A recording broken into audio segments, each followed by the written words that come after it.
Hey everyone, today I'm going to show you how to make this super cute Shamrock elbow patch sweater, which is perfect for St. Patrick's Day.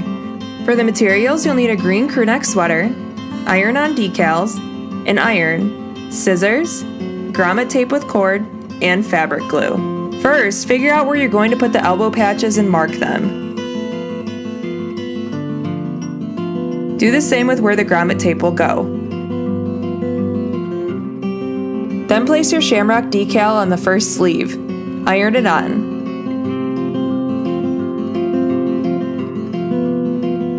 Do the same on the other side.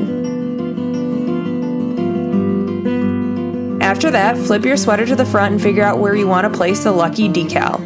Iron it on. If you'd like to see the full tutorial on how to create a lace-up sweater, check out the link to my other video in the description.